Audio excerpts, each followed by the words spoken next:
আপনি কি কখনো কোনো জলের ধারা দেখেছেন? তার সামনে যতই মাটি থাকুক না কেন, যতই কাদা থাকুক না কেন, যখন এই জলের ধারা বইতে আরম্ভ করে দেয়, তখন এই কাদাকে নিজেই ধুয়ে নিয়ে যায়। ওই কাদাকে ধুয়ে দেয় এবং নিজের পথ নিজেই তৈরি করে নেয়। তাহলে আপনিও এরকম জলের মতো হয়ে উঠুন। যদি হয়ে উঠতে পারেন, তাহলে নিজের মনের, নিজের ভাবনার, নিজের জীবনের যত অনাবশ্যক তত্ত্ব আছে, অনুপযোগী অংশ রয়েছে, অর্থাৎ অপরিষ্কার অংশ রয়েছে, তা নিজে থেকেই নির্মল হয়ে উঠবে। আর যেরকম জলের ধারা কখনো থেমে থাকে না, সব সময় বয়ে চলে, সেভাবে আপনিও কখনোই থামবেন না। সবসময় বয়ে চলুন, এগোতে থাকুন। পথে যদি অনেক বিপদ আসে, সমস্যা আসে, থামবেন না, তার উপর নিরন্তর প্রহার করুন, নিরন্তর প্রয়াস করুন আর অগ্রসর হন। আপনি ভেবে দেখুন, এই জলের ধারা কখনো থেমে থাকে না, সবসময় বয়ে চলে, বিপদের সম্মুখীন হয়ে তাকে সাথে বয়ে নিয়ে চলে। সেই জন্য জলের ধারা, প্রবাহমান এই ধারা, এর থেকে কখনো দুর্গন্ধ আসে না, এতে কখনো ময়লা জমতে পারে না, বরং পালিত হয় সুন্দর প্রাণবন্ত জীবজন্তু, যেমন সুন্দর ছোট মাছ। তাই আপনিও এটাই করুন, কখনো থামবেন না, শুধু চলতে থাকুন, জলের ধারার মতো বইতে থাকুন। আপনি আপনার লক্ষ্য অবশ্যই খুঁজে পাবেন, আর তার সাথে নিজের অন্তরের যে মালিন্য রয়েছে, তা আপনি নিজেই নিজের থেকে দূরে করে দেবেন। তাহলে আসুন আর আমার সাথে ভালোবেসে বলুন, রাধা রাধা। সময়, জীবন, কাল।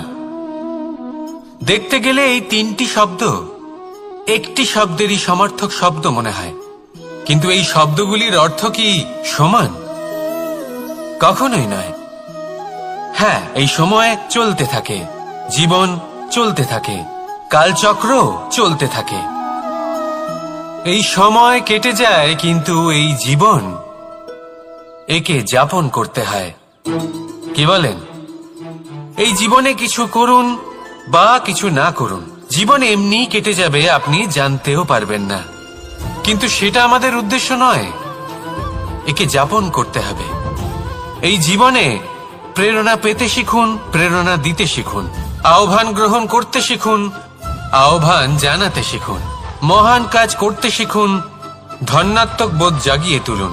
জীবন অতিবাহিত করার অর্থ কি, তা আপনি শিখে যাবেন। কারণ সময় কেটে যায়, সমস্ত যুগ কেটে যায়, কিন্তু জীবনের রীতি জীবন কাটিয়ে দেওয়া নয়, জীবন যাপন করা। এই জীবন সম্পূর্ণরূপে অনুভব করতে হবে, নতুন পথ বানাতে হবে। এবারে যদি এই জীবন বাঁচার সময় একবার ভেবে দেখুন, যদি মনে প্রেম থাকে, সদ্ভাবনা থাকে, তাহলে কি হবে? এই জীবনকে বাঁচার অনুভূতিটাই অন্যরকম হয়ে যাবে, একটা আনন্দময় অনুভূতি লাভ করবেন। তাহলে এটাই করুন আর আমার সাথে ভালোবেসে বলুন, রাধা রাধা। এবার অনেক সময় মানুষের মনে এরকম প্রশ্ন আসে যে এই সংসারে সব থেকে বড় বিপদ কি? কেউ বলে ধর্ম সংকট, আবার কেউ বলে প্রাণের ওপর আসা সংকট। প্রত্যেক মানুষের জীবনে বিভিন্ন সংকট আসে, আর এই সমস্ত সংকট অত্যন্ত বিচিত্র হতে পারে। এই সমস্ত সংসার হলো সংকট দ্বারা পরিপূর্ণ। ঠিক আছে, আপনাকে একটা উদাহরণ দিই।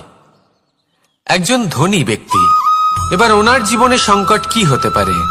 সংকট এটাই যে কেউ তার সম্পত্তি চুরি না করে নেয়, আমরা বুঝতে পারছি। এবার একজন চোর, তার জীবনে সংকট কি হতে পারে? যে চুরি করার সময় সে যদি তার একটা কাশি চাপতে না পারে, তাহলে সে ধরা পড়ে যেতে পারে, ঠিক কিনা? আবার অনেক সময় এমনও হয় যে যার জন্য আমি সংকট, সেও আমার কাছে সংকট। যেমন এই পরিস্থিতিতে দেখুন, সংকট হলো সংকট, এ তো জীবনে থাকবে, কিন্তু এর সম্মুখীন কিভাবে হওয়া যায়? খুব সরল। সব এটার ওপর নির্ভর করে, মনের ওপর। এই মনকে নিয়ন্ত্রণ করলে সব ঠিক থাকবে। এবার যদি ধনী ব্যক্তি মনকে নিয়ন্ত্রণ করে ফেলেন, নিজের অর্থের ব্যবহার শুভ কাজের জন্য, সমাজের সেবার জন্য বিকাশ করতে করেন, ওই অর্থকে একত্রিত করে না রাখেন, তাহলে চুরির সমস্যা, এই সংকট সেখানেই কেটে যাবে। এবার যদি কথা বলি সেই চোরের, তাহলে চোর যদি নিজের মনকে সংযত করে নেয়, যদি নিজের কর্মকে নিয়ন্ত্রণ করতে পারে, তাহলে এমন কোনো স্বর নেই, এমন কোনো স্বর নেই যা ওকে ধরা পড়তে বাধ্য করবে। সেই জন্য জীবনে সংকট যতই আসুক, যত বড়ই সংকট আসুক না কেন, কবচ হলো একটাই, আর এই কবচের নাম হলো আত্মনিয়ন্ত্রণ। নিজের মনকে নিয়ন্ত্রণে রাখতে শিখুন। এটা নিজের জীবনে প্রয়োগ করে তো দেখুন। যদি আপনি করতে পারেন, তবে আপনি দেখবেন যে সংকট তো জীবনে আসা যাওয়া করে, কিন্তু সেই সংকটগুলির সম্মুখীন আপনি এইভাবে করতে পারবেন। তাহলে সেটাই করুন, আর আমার সাথে ভালোবেসে বলুন, রাধা রাধা। এই দড়িটা দেখুন, ছোট ছোট রেশম দ্বারা তৈরি, এটা সরু সুতো দ্বারা তৈরি হয়েছে এটা, আর এ অত্যন্ত কোমলও বটে। আর আপনি চাইলে এটা সোজাও করে দিতে পারেন, আর চাইলে এটা বেঁকিয়েও দিতে পারেন, আর যদি চান তাহলে এটা গোল গোল করে বেঁধে কোথাও রেখেও দিতে পারেন। এবার এই কোমল দড়ি যদি কোনো নিষ্ঠুর কঠিন পাথরে বারংবার জড়িয়ে দেওয়া হয়, তাহলেও তাকেও কাটতে পারে, নিজের ছাপ ছেড়ে যেতে পারে, সেটার আকারও বদলে ফেলতে পারে। এবার এর কারণ কি? এর কারণ হলো অভ্যাস আর নিরন্তর প্রচেষ্টা। যদি আপনিও চেষ্টা করেন আর নিরন্তর কর্ম করে যান, তাহলে আপনার প্রারব্ধ পাথরের মতো কঠিনই হোক না কেন, তাতে ভাঙন ধরিয়েও আপনি নিজের লক্ষ্যে অবশ্যই পৌঁছতে পারবেন। একটা গুরুত্বপূর্ণ কথা মনে রাখবেন, সুকর্মের অভ্যাস আর নিরন্তর প্রয়াস, এই হলো সাফল্যের মন্ত্র। তাহলে জীবনে এই মন্ত্র আনুন, আর আমার সাথে ভালোবেসে বলুন, রাধা রাধা। বসন্ত ঋতু, এই সময় মন আনন্দে ভরে থাকে। এমন মনে হয় যেন আমরা আকাশে বিচরণ করতে চলে যাই, কিন্তু সেটা তো সম্ভব নয়। সেই জন্য হয়তো আমরা ঘুড়ি ওড়াই, এই ঘুড়িকে নিজেদের প্রতিরূপ মনে করে। এবার অনেক মানুষ আছেন যারা ঘুড়ি ওড়ান, কিন্তু এই কর্মের সারমর্ম কি সেটা কজন বুঝতে পারেন? আপনি এটা মনে করুন যে আপনি হলেন সেই ঘুড়ি, আর এই সুতো যিনি ধরে রয়েছেন তিনি হলেন পরমাত্মা। আর এই সুতো যেখান থেকে শুরু হয়, সেই লাটাই হলো আমাদের কর্মচক্র। এবার আপনি নিজেই অনুমান করুন যে এই উড়ান কার ওপর নির্ভরশীল, পরমাত্মার ওপর আর আপনার কর্মের ওপর। যদি পরমাত্মা আপনার হাত ধরে থাকেন, আপনার সাথে থাকেন, যদি আপনি শুভ কর্ম করতে থাকেন, আপনি এই আকাশে উড়তে থাকবেন। কিন্তু কোথাও যদি পরমাত্মার সাথে এই বন্ধন ছিন্ন হয়, আপনার কর্মচক্র খারাপ হয়ে যায় বা থেমে যায়, তাহলে আপনার এই ঘুড়ি কেটে যাবে আর দূরে কোনো গাছের ডালে গিয়ে আটকে যাবে। তাই শুধুমাত্র ঘুড়ি ওড়াবেন না, তার থেকে শিখুন, পরমাত্মার সাহচর্যে থাকুন, সবসময় শুভ কর্ম করতে থাকুন, আর সবসময় এই আকাশে উড়তে থাকুন। আসুন আর আমার সাথে ভালোবেসে বলুন, পিতা আর পুত্রের সম্পর্ক অত্যন্ত মধুর হয়ে থাকে। পিতা স্বপ্ন দেখেন, তাকে পূর্ণ করার সকল সম্ভাব্য চেষ্টা করেন, কিন্তু তাও অনেক সময় ওনার স্বপ্ন অপূর্ণ থেকে যায়। তখন পিতা ভাবেন যে স্বপ্ন উনি পূর্ণ করতে পারেননি, ওনার সন্তান তা অবশ্যই পূরণ করবে। যে স্থানে উনি কখনো পৌঁছতে পারেননি, সেই স্থানে ওনার পুত্র অবশ্যই পৌঁছবে। পিতা নিজের সন্তানের ভবিষ্যৎ নিয়ে সেই স্বপ্ন দেখেন, আর যখন সেই সন্তান সামনে এগোতে থাকে, তখন তার দুঃখ হয় না, বরং গর্ব হয়। ওনার ভালো লাগে এটা দেখে যে ওনার সন্তান অনেক উন্নতি করছে। কিন্তু যখন সন্তান নিজের অভিভাবকের শক্তি দেখে, তার যশ দেখে হিংসা করতে থাকে, সমস্যা সেইখানেই শুরু হয়। সেই জন্য সকল সন্তানকে এটা মনে রাখতে হবে, দেখুন, পুত্র হবার সুবাদে, এক সন্তান হবার সুবাদে এটা হলো আপনার অধিকার যে আপনি আপনার পিতার থেকে বেশি উন্নতি করবেন। আপনার পিতাও এটাই চান, কিন্তু সুস্থভাবে এটা করুন। একটা রেখা টেনে নিন যাতে আপনি তাতে এগোতে পারেন আর আপনার পিতার তাতে গর্ববোধ হয়, আর সেই বিষয়ে দুঃখ না হয় যে আমার সন্তান আমাকেই ছোট করার চেষ্টা করছে। ইতিহাস সাক্ষী রয়েছে, যে মানুষ অন্য কাউকে ছোট করার চেষ্টা করেছেন সেই মানুষই ছোট হয়ে গেছেন। আর আমার মনে হয় না আপনি এটা চান, কারণ কোনো একদিন আপনিও কারোর পিতা হবেন। আসুন আমার সাথে ভালোবেসে বলুন, রাধা রাধা। আমাদের মনে যখন কোনো প্রশ্ন ওঠে, কোনো দ্বন্দ্ব জাগে, তখন আমরা যাই আমাদের গুরুর কাছে, আমাদের আরাধ্যের কাছে গিয়ে জিজ্ঞেস করি। এইভাবেই একদিন আমি পৌঁছলাম আমার আরাধ্যের কাছে, আমার মহাদেবের কাছে, আর ওনাকে প্রশ্ন করলাম যে মহাদেব, জীবনে আনন্দ পাওয়ার, উৎসব পালনের, প্রেম ভাগ করে নেবার, জীবনকে উপভোগ করে নেওয়ার সর্বশ্রেষ্ঠ সময় কোনটা? মহাদেব হাসলেন আর উনি বললেন, জীবনে উৎসব পালনের সব থেকে শ্রেষ্ঠ দিন হল মৃত্যুর ঠিক আগের দিনটা। প্রেম ভাগ করে নেওয়ার সব থেকে শ্রেষ্ঠ মুহূর্ত হল মৃত্যুর ঠিক আগের মুহূর্ত। জীবনকে উপভোগ করে নেওয়ার সর্বশ্রেষ্ঠ প্রহর হল মৃত্যুর এক প্রহর পূর্বে। তখন আমি চমকে গেলাম। আমি বললাম, কিন্তু মহাদেব, মৃত্যু তো অনিশ্চিত, আমরা জানিও না কবে আমাদের মৃত্যু হবে। মহাদেব আবার হাসলেন। উনি বললেন যে যদি আমরা এভাবে জীবন কাটাই যে আমরা জীবনের প্রত্যেক দিন, প্রত্যেক মুহূর্ত, প্রত্যেক প্রহর শেষ বলে মনে করি, তাহলে আমাদের সমস্ত জীবন আনন্দের সাথেই অতিবাহিত হবে। কি বলেন? তাহলে আপনিও এই কথা মনে রাখুন আর আমার সাথে ভালোবেসে বলুন, রাধা রাধা। সাথী। সাথী এই শব্দটির ব্যাখ্যা কে কিভাবে করে? মিত্র, সখা, বন্ধু, কিন্তু অর্থ একটাই।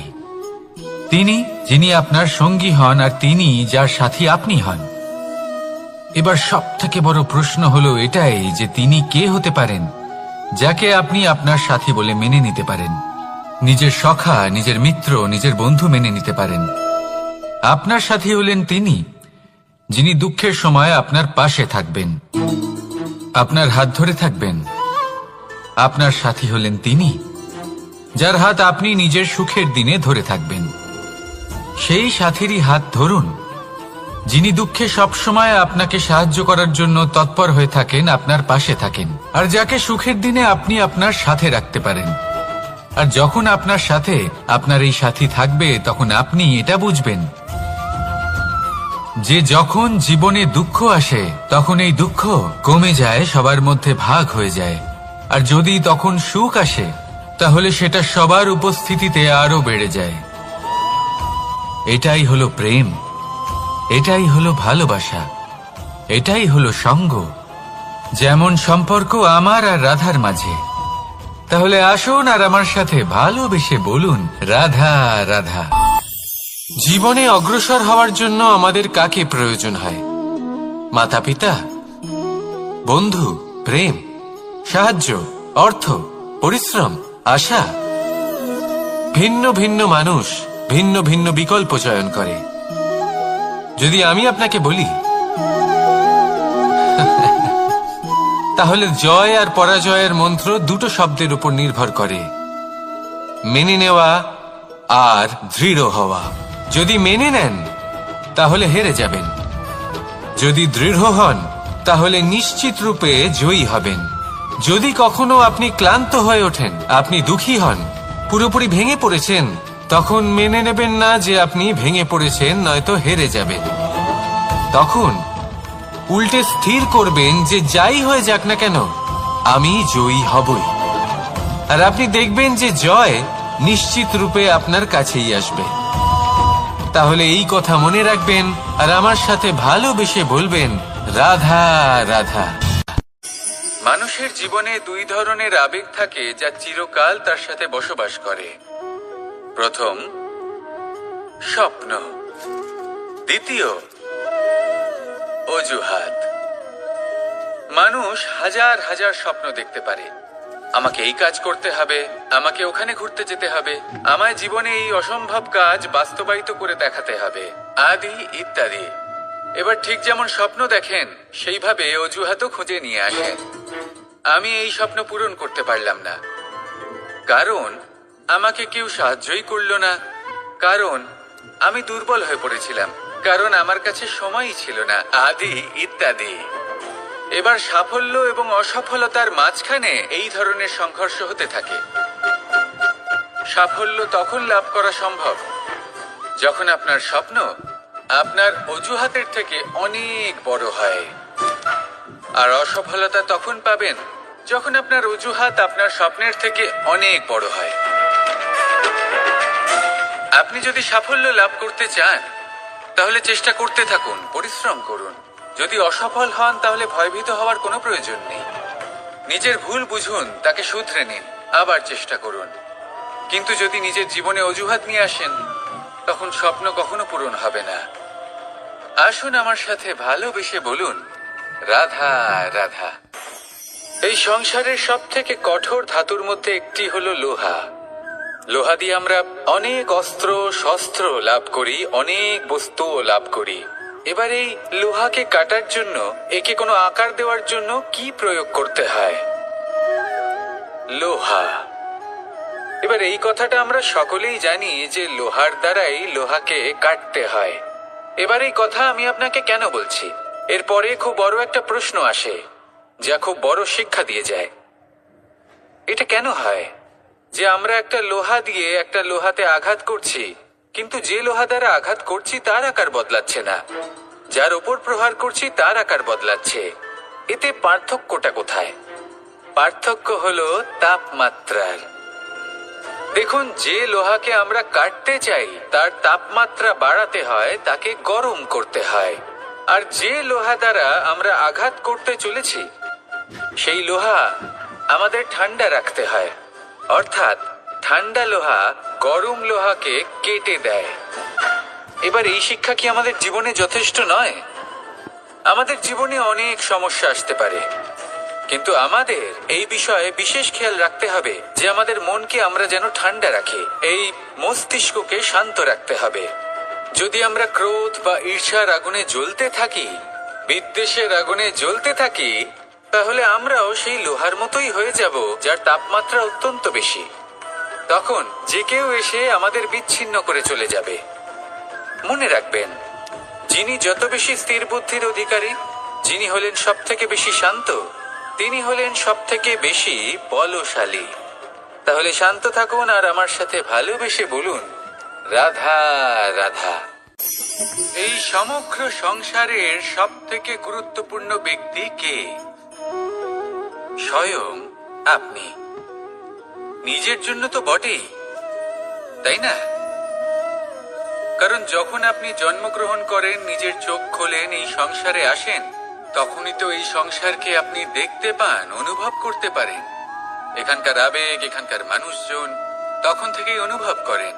যদি আপনি না থাকেন তাহলে এই সংসারের অস্তিত্ব আপনার কাছে শূন্যের সমান, তাই না? আপনি না থাকলে এই সংসারও আপনার কাছে নেই।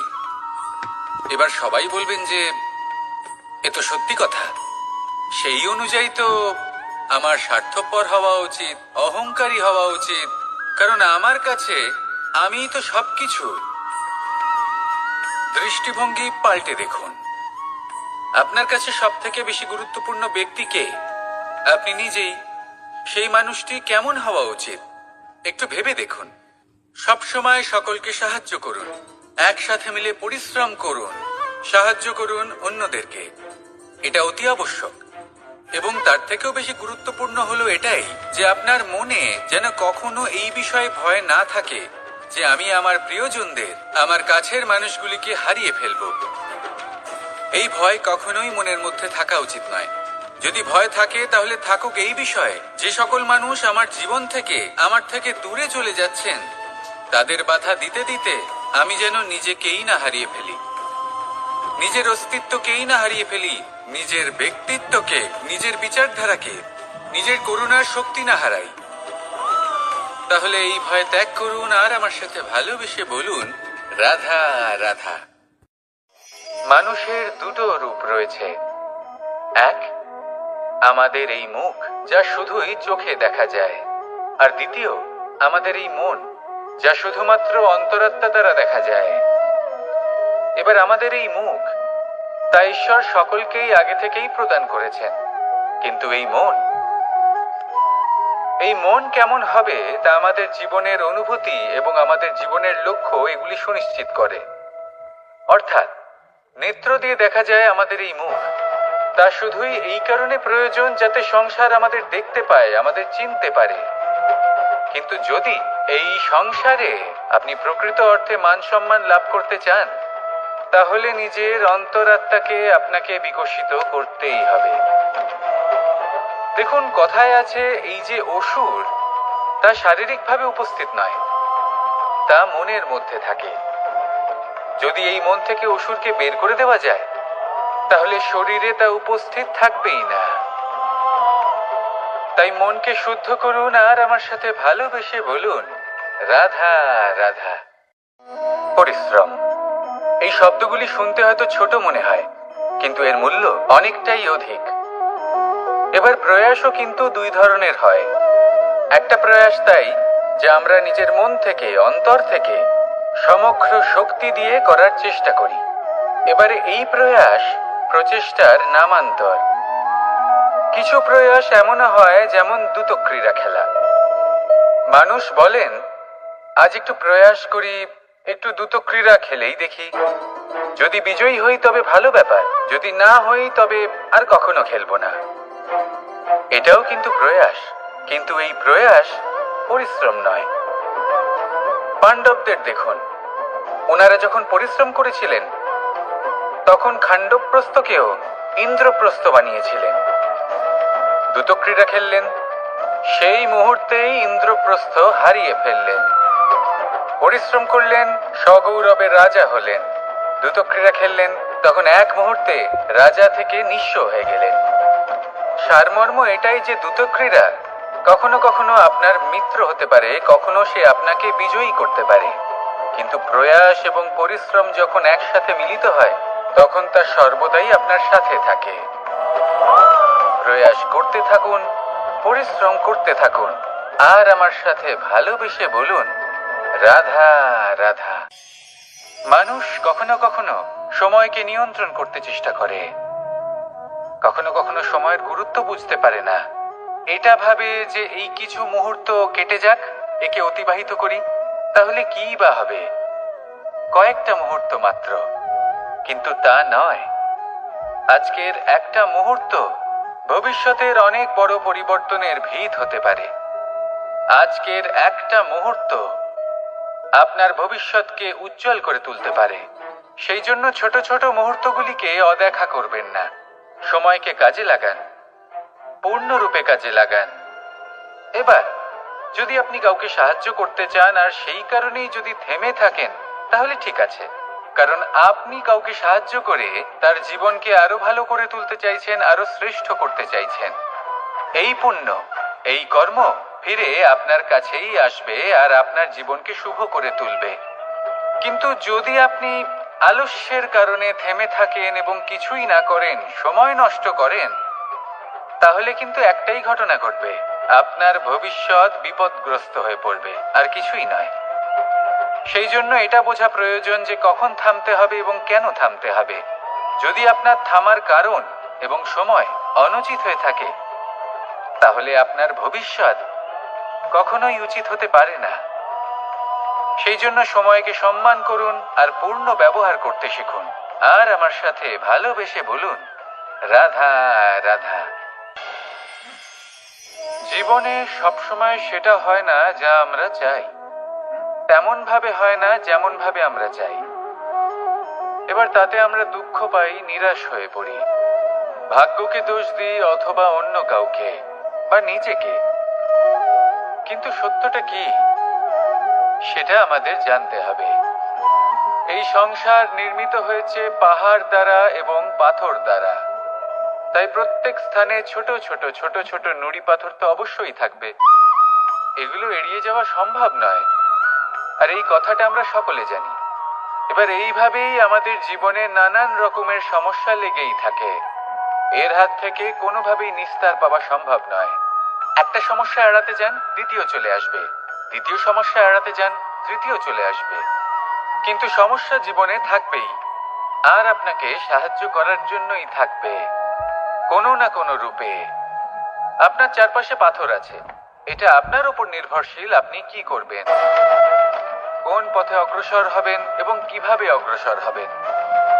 এবার দেখুন, এটা তো সবসময় সম্ভব নয় যে আপনার পদতলে ফুলের চাদর থাকবে, এটা তো অসম্ভব। সেই জন্য উচিত এটাই হবে যে আপনি পাদুকা পরিধান করে জীবনে অগ্রসর হন। এর সারমর্ম এটাই, যখনই জীবনে সমস্যা আসবে দৃঢ় হয়ে সম্মুখীন হন এবং এটা বোঝার চেষ্টা করুন যে এই সমস্যা জীবনে কেন এলো, কি শিক্ষা দিয়ে গেল।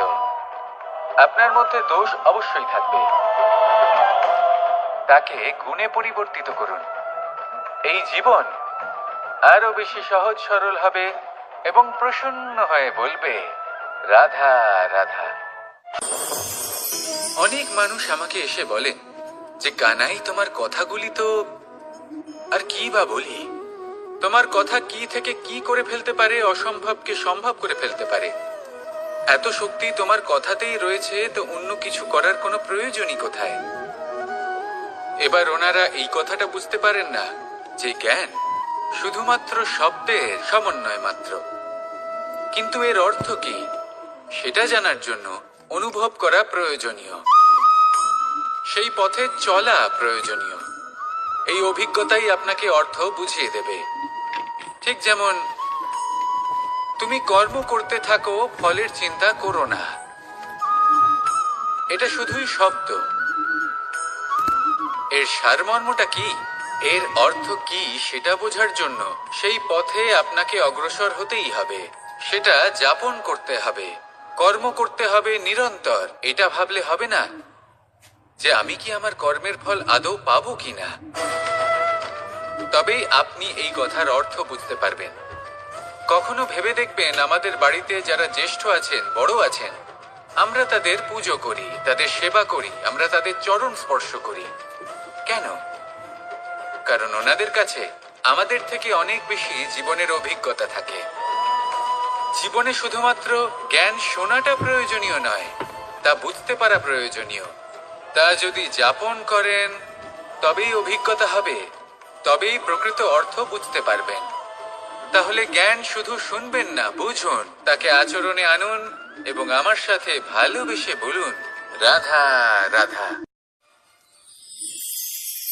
কখনো কোনো বাগানের কোনো বৃক্ষকে দেখেছেন যেখানে সুগন্ধি ফুল থাকে, রসালো ফল থাকে? তখন মন প্রফুল্ল হয়ে ওঠে, মন থেকে সেই বৃক্ষের প্রতি ভালোবাসা জন্মায়। কিন্তু যিনি বাগানের মালিক, শুধুমাত্র তিনিই জানেন যে কিভাবে এই বৃক্ষকে আগলে রাখতে হয়, কিভাবে তার পরিচর্যা করলে এতে সুন্দর সুগন্ধি ফুল হবে, রসালো ফল হবে। কখনো কখনো প্রয়োজনের থেকে বেশি রোদ পেলে এই বৃক্ষগুলি শুকিয়ে যায়, প্রয়োজনের থেকে কম রোদ পেলেও এই বৃক্ষ কিন্তু শুকিয়ে যায়। প্রয়োজনের থেকে কম জল যদি পায়, এই বৃক্ষ শুকিয়ে যেতে পারে। প্রয়োজনের থেকে অতিরিক্ত জল যদি পায়, তখনও এই বৃক্ষের শিকড়গুলি নষ্ট হয়ে যেতে পারে। এবার এটাই কিন্তু আমাদের সংসারের সাথেও হয়। আমাদের সংসারের সকল প্রতিভাশালী ব্যক্তি, যেমন লেখক, বিচারক, প্রবক্তা, যোদ্ধা, এদের সবার ক্ষেত্রে এই কথাটাই প্রযোজ্য। যদি বেশি প্রশংসা করা হয় তাহলেও এরা হারিয়ে যাবেন। প্রয়োজনের থেকে বেশি যদি নিন্দা করা হয়, তখনও তারা নত হয়ে পড়বেন। তাহলে আপনি এদের রক্ষা করুন এবং নিজেদেরও। মনে রাখবেন একটা কথা, জেনে রাখুন কখন কোন নিন্দায় আপনি লজ্জিত হবেন না, আর কখন কোন প্রশংসার দ্বারা নিজের মধ্যে অহংবোধ জাগ্রত করবেন না। এই মন সুপ্রসন্ন হয়ে বলবে, রাধা রাধা। জল এ হলো জীবনের আধার পঞ্চতত্ত্বের মধ্যে একটি, আর অত্যন্ত বিশেষ। এর থেকে অনেক বড় শিক্ষা পাওয়া যায়। এই জল গন্তব্যের বিষয়ে এর স্পষ্ট ধারণা আছে। ও জানে ওর লক্ষ্য কি, আর প্রয়াস করে ততদূর সে পৌঁছেও যায়। এটি পর্বত থেকে বয়ে নিচে নেমে আসে, নদীর সাথে সমাহিত হয়ে তার সাথে বয়ে চলে, চিরসবুজ বনানী গড়ে তোলে, প্রাণীদের তৃষ্ণা নিবারণ করে, সামনে এগিয়ে চলে, মানুষের সাথে মিলিত হয়। যারা একে বাঁধের মধ্যে বেঁধে রাখতে চেষ্টা করে, সে বন্দি দশাতেও থেকে যায়, মানুষের কল্যাণ করে। তারপর বাঁধ থেকে মুক্তি পেয়ে এগিয়ে চলে, কোথাও ধাক্কা খায়, কোথাও বাধা পড়ে, কোথাও যদি পথ খুঁজে না পায় তাহলে পথ খুঁজেই নেয়, আর যেখানে পথ থাকে না সেখানে পথ বানিয়ে নেয়, আর শেষ পর্যন্ত নিজের লক্ষ্যে পৌঁছেই যায়, অর্থাৎ সমুদ্রে গিয়ে সমাহিত হয়ে যায়। আমাদেরও কিছুটা এরকমই হয়ে উঠতে হবে। যেখানেই যাবেন সকলের কল্যাণ করুন, সামনে এগোন। আপনি কোথাও পড়ে গেলে, ধাক্কা খেলে আঘাত লাগবেই, উত্থান পতন লেগেই থাকে। সামনে এগোতে থাকুন। কোথাও পথ না পেলে তা খুঁজে নিন, কোথাও পথ না থাকলে তা বানিয়ে নিন। নিজের গন্তব্যের কথা সব সময় মনে রাখুন। শেষ পর্যন্ত নিজের মোক্ষ লাভ আপনি অবশ্যই করবেন। আর আমার সাথে ভালোবেসে বলুন, রাধা রাধা। কখনো কোনো বৃক্ষকে দেখেছেন? এই ধরিত্রী থেকে ততটুকুই জল নেয় যতটুকু তার প্রয়োজন। কোনো প্রাণীকে দেখুন, এই প্রকৃতি থেকে ততটুকুই খাবার গ্রহণ করবে যতটুকু তার খিদে রয়েছে। খিদে মিটে গেলে আর খাবে না। এবার মনুষ্যকে দেখুন, সে নিজের জীবনে যা কিছু পেয়েছে, বস্তু, ধন, খাবার, শক্তি, প্রয়োজনের থেকে অনেক বেশি লাভ করার চেষ্টা করে থাকে। প্রয়োজনের থেকে বেশি যদি পেয়েও যায় তাহলেও তার কম মনে হয়। এবার এরকম ঠিক কেন হয়? এর পেছনের কারণ কি? কারণ হলো লোভ। লোভের আগুন কিছু এমন হয়, যদি মানুষের মনে একবার প্রজ্বলিত হয় তাহলে শুধু বাড়তেই থাকে। ততক্ষণ বাড়বে যতক্ষণ না আপনি নিজে তাকে বাধা দিচ্ছেন। তবে এই লোভের আগুন নিয়ন্ত্রণ করা সম্ভব। পরিমিতিবোধ, পরিমিতিবোধের চিন্তা। আপনাকে শুধু নিজেকে একটা সরল প্রশ্ন করতে হবে। যখনই মনের মধ্যে কোনো বস্তুর প্রতি, শক্তির প্রতি, ধনের প্রতি, ভোজনের প্রতি লোভ বেড়ে যায়, নিজেকে প্রশ্ন করুন, এটা কি আমার কাছে ততটাই প্রয়োজনীয় যতটা একটা বৃক্ষের কাছে জল, যতটা একটা প্রাণীর কাছে ভোজন? এটা কি ততটাই প্রয়োজনীয়? যদি উত্তর না হয় তাহলে নিজেকে সেখানেই বাধা দিন, সেই ভাবনা সেখানেই ত্যাগ করুন, কারণ সেটাই হলো লোভ। ঠিক এইভাবেই প্রয়োজনীয়তার চিন্তা করে আস্তে আস্তে এই মন নির্লোভ হয়ে উঠবে, আর এই মন প্রসন্ন হয়ে বলবে, রাধা রাধা। আজ আমরা দুই ধরনের ব্যক্তির বিষয়ে কথা বলবো। প্রথম জন হলেন যে প্রয়োজনের থেকে অনেক বেশি পরিমাণ ধন উপার্জন করে থাকেন। তার কাছে ততটা ধন থাকে যতটা তার প্রয়োজনও নেই, তারপরেও আরো ধন উপার্জন করতে চেষ্টা করতে থাকেন। সকল সম্ভব চেষ্টা করেন, সকল সম্ভব কর্ম করেন, তা সে উচিত কর্ম হোক বা অনুচিত, তাতে তাদের কিছুই যায় আসে না। তারা শুধুই এই সংসারের সকল সুখ ভোগ করতে চান।